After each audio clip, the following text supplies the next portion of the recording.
Hello, hello, Samara Stone here. Listen, after last week's conversation about being human and being a therapist, I knew I had to come back to go a little bit deeper into this conversation.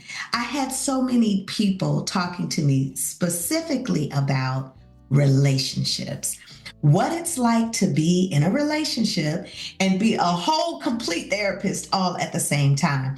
And I think since we're in the month where we talk about love, it's appropriate for us to have this conversation right now. So, if you are in a relationship, if you want to be in a relationship, or if you even are just curious about how folks maintain and make this thing happen, this is the conversation we need to be in. Because what happens when your clinical knowledge, right, intersects with your personal life in the most intimate of ways, right? In the most intimate of ways. So, first things out the gate, I just want to say that, all those skills we teach our clients about relationships, all the cool tricks they give them on things you need to say and how to communicate. All of that stuff is real cute when it's not the heat of the moment, right? I always say anger dims the light of the mind, and it will have you struggling to apply these principles to your own life. Those difficult times feel more like, yeah, first I want to flip this table and then I'll use some I statements, right? Let's normalize that. I mean, that is 100% how it is to be in life and to be a mental health professional, right? It's this irony of, yes, I'm teaching communication, but that doesn't exempt me from struggling to communicate on my own. And so I want to just put it out there that being a therapist does not make relationships easier. I think we established that in the very first video that we did around, what it's like to be human and a therapist. And the truth is, sometimes all of that knowledge that we have can get in the way of our ability to form some real genuine connections, right? It's kind of like being in the matrix. You've taken the blue pill and now your eyes are just open to all of the things. And it can really become a bit more burdensome because then in relationships, you're spotting patterns that haven't even fully developed. Right? Like you're looking at red flags that they're not even red yet. They're just kind of like slightly mauve or on their way from purple, right? And to you, you can see because you're constantly assessing and analyzing. And, yes, we might be trying to, mitigate pain by identifying all of the flags, right? All of the things that could go wrong. But it does prevent us being able to establish real, genuine connections, right? And so, yes, there's information, but without, a real connection and an ability to be vulnerable, you're going to miss the best parts of being in love and being in life. And so we kind of are in this interesting dynamic because we almost want our relationships to be a perfect place because we know that others are looking. And so if you are a relationship therapist that is about to get a divorce, is there a part of you that feels like, am I diminishing my credibility as a professional? Am I hurting my brand? By exposing that I too am having these challenges, does it somehow make me less, capable as a professional? Man, that's a lot of pressure, because if you are struggling, where will you go to get support if the feeling is that you're going to be judged by doing so? I remember back when my son was in middle school, he was having a hard time adjusting to being in a private school environment, and I wanted to find a therapist for him. And so I go online and I go through my searches, and the people that I knew real personally knew, I was like, no, I'm definitely not going to pick any of them. But I'm going to pick somebody that I don't know, and hopefully, I can just kind of get in there and be a mom. Well, in the very first phone call when I was inquiring about services, it was normal at first. And then she slipped into asking me, aren't you the person who teaches perfected practice about helping folks? coaching program. I mean, talk about feeling real awkward in that moment because I just didn't want to be a professional for just a moment. I only wanted to be a mom. Well, those kind of experiences can have us real hesitant about reaching out and getting help when we need it. Or think about your colleagues or friends that are also mental health professionals when you hear some of the things that they may say about one another or the things they may say about their clients. If you've ever been in an environment where you've heard those kinds of things said, instantly you're like, oh, wow. So does that mean that if I were having a hard time, this is the way the therapist might speak about me? And so we find folks hiding their relationship struggles because they don't want the judgment, hesitating to ask for support, and feeling like if somehow you've, failed as a wife, or you're having a hard time as a mother, or you're struggling in some area of your personal life, that equals some sort of a failure professionally. And oh my goodness, nothing could be further from the truth. It really is okay to ask for help. I mean, the truth is, your having relationships challenges doesn't invalidate your expertise, right? I mean, just because somebody understands how to repair cars, does that mean they'll never need a mechanic? Just because somebody, knows all about, macros and dieting, and does that mean they'll never have a problem with weight? Or, the two are not mutually exclusive. And so I want you to know that being human, it does not diminish your professional capacity or credibility. In fact, it actually enhances it and allows you to connect with people and have a more meaningful impact, right? So we want to talk about the heart beyond the head, right? The heart beyond the head. So here's something that I've learned that has really transformed my approach to love and relationships. Sometimes we have to surrender our expertise in order to experience real connection. See, you can't red flag your way to safety in love. Yes, I said it. While our clinical knowledge helps us to identify and recognize these patterns, you overanalyzing every potential pitfall can keep us from experiencing a real and genuine connection. The truth is, every relationship comes with risks. I know we don't like being hurt, but you're not going to have a truly vulnerable and intimate connection with someone that does not have some sort of risk. And every partner comes with flaws and growth edges and areas where they are not functioning perfectly. And guess what? So do you. And it's okay.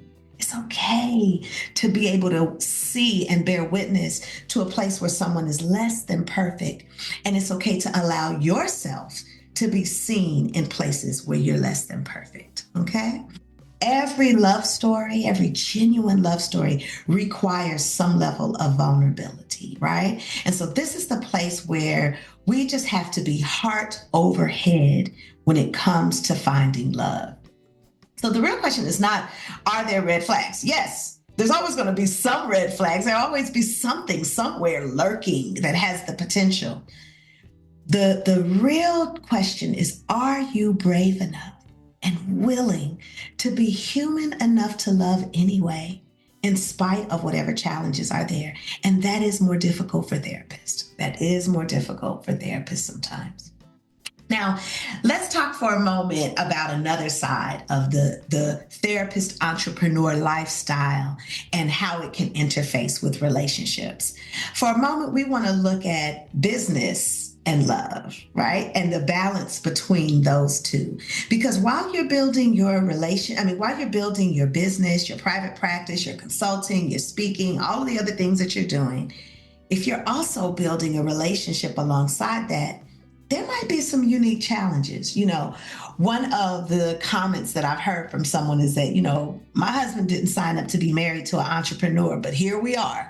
Right? And the entrepreneurial lifestyle does have some unique elements. I always say that building a business is probably one of the most immersive personal development experiences you can have, right? Right up there with parenting and marriage, right? Like these are the big things that transform the way you show up in life. And so it's important that if you are in business for yourself and you're working on your relationship, you have to have good time management. So that, yes, there's time for you to tend to your business and its growth, but there's also time for you to tend to your relationships and their growth. Time for you to make personal connections and really kind of value and prioritize that part of your life. Another thing is really being able to navigate financial conversations and dynamics in your relationship. So if one of you is an entrepreneur and the other is not, you're on very different journeys when it comes to money. And that is one of the bigger things that can come into relationships and start to create challenges. And so you need tools to navigate the dynamics of relationships when one is an entrepreneur and the other is not, and you all are working on money. And truth be told, even if you're both entrepreneurs or you're both employed, we have differences around money, right? The savers and the spenders. And we've got to find ways to harmonize so that we can kind of have some balance, right? And through it all, when you're in business, yes, you want to be assertive and confident and really put yourself out there in the business space. But you want to balance that professional identity with some personal vulnerability. That part is just absolutely key if you're going to thrive in relationships while being a therapist in business for yourself. Okay. So now I want to kind of give some specific strategies. If you're somebody who's single and looking to have love in your life, or if you already are in a relationship and you kind of are having some challenges, or even if you have a healthy relationship and you just want to navigate it well, I want to talk through some things that can help you in the space of finding love, keeping love, and enjoying love. Okay. So for singles, if you are a single therapist and you are trying to bring a relationship into your life, you have got to create therapy-free dating spaces. That means you are not diagnosing and searching for red flags from the minute you're interacting with a person. You just got to let them be a human being in front of you. And I know that's hard, but that's very important if you're going to allow yourself some space to date authentically, okay? Another thing is I want you to put down your DSM. No DSM in the DMs, right? If you are online and, interacting with people and you're constantly evaluating everything that's happening, you're not allowing yourself some space to be in the moment. Another one that I really do suggest, and this is kind of counter to other advice that I've heard people give around relationships. And truth be told, no relationships are exactly the same. And so you got to kind of pick and choose the advice that feels good to you. But I have found that dating without intention is a nice way to just start to enjoy the people that you're considering for a relationship. Oftentimes we are so focused on accomplishing the goal of relationship and checking it off, right? Just like we would in business or just like we would in a, documentation and getting all of the things done, that we're so singularly focused on establishing a specific type of relationship. We don't just let ourselves enjoy people. So I want to encourage you to date without intention, right? Just talk to people. See who you like. See what feels good. Allow yourself some space to be in that dynamic. Now, for those of you who are already in a relationship and you're finding that it's some challenge, and especially if you've ever heard them say something like, look, I'm not your client, or stop diagnosing me, or this is not a therapy session, or I hate when you take that tone of voice with me. If you've ever heard anything like that, then these might kind of work well for you. One is, please set some clear boundaries between being a therapist and being a partner. I mean, just crystal clear boundaries that I am not your therapist and I'm not here to take an eagle-eye view up above the clouds looking down at the dynamics happening between us. I'm here to be boots on the ground in this, heart open, focused on just you and I, right? Like really allow yourself space to shift in that way. And it might actually require that you get some space to shift in that way. If you have been seeing clients all day and somebody had some relationship issues and there might be some countertransference you're working through, get some supervision, right, around the clinical piece, right? And then also create for yourself a little ritual around coming home and being home. Even if you work from home, find a way to create some kind of delineation between this is me as a mental health professional, as a therapist, as an entrepreneur, as a practice owner, and this is me as a person, right? Because your partner's going to need that. If you are looking for support, be sure to choose someone who you feel has a level of cultural competence in what you're working through. I think sometimes that can be very useful if you're trying to find a therapist and you're a therapist, to just make sure you find someone where you can really kind of be safe and let your guard down and be fully present as a human being, and not having to code switch or do any of the other things that can create barriers between your ability to just express yourself naturally. Another thing in navigating dynamics, if you're already in a relationship and there's some challenges, is you really have to manage your extended family dynamics with thoughtfulness, right? Really with thoughtfulness. Even if you see some challenges emerging with some of the people that are in your extended family, you're not there to diagnose them either, right? And you're not there to have requirements around how they need to show up. You just need to let people be who they are and you be a human being and not a therapist, right? So just wanting to put those out there if you are already navigating some challenges. Now, if you're in your relationship and things are going pretty good, let me offer this. Keep that 80-20 piece going. 80% human, 20% clinical, and maybe you can start to use some of those communication skills to help, keep things flowing smoothly. Being sure that you are creating connection rituals that don't have to do with mental health, right? This is things that are body-based, where you and your partner can enjoy time together, playing or having an adventure or traveling or something that takes you totally out of the mind space and puts you fully in the body space so that you can enjoy them on equal footing, right? Another piece is to celebrate wins in your relationships without feeling the need to add extra layers of analysis, right? This is so, let me explain what this looks like. So it might look like, your partner is sharing with you a promotion that they got or a compliment they got in their work environment. And then you add in, that's right, because I know last time you were really struggling to X, Y, and Z. They don't need the treatment plan, goal accomplishment chat. They just need you to celebrate them without even pointing out patterns. Now, if they ask you and y'all are talking about it, fine. But be mindful to be present with them in moments, even of positive moments of celebration, without bringing in the idea of analysis. We covered a lot of ground in this conversation about love and relationships and being a therapist and being in business for yourself. And I really wanted to do this one because one of the things I'm so passionate about is helping people build successful businesses and beautiful personal lives, because that's where the magic starts to happen. When you are able to show up fully in business, knowing that you're supported in your personal life, you are able to create more dynamic options for yourself as your career is developing. And when you are showing up fully in business and you're making decisions and you feel real confident and you're putting yourself out there, you can kind of close out your workday knowing, I put it all on the table and I'm doing well. And now I deserve to go enjoy my life. So I want you to have a balance of, fine-tuned expertise and a warm-hearted experience of love and life.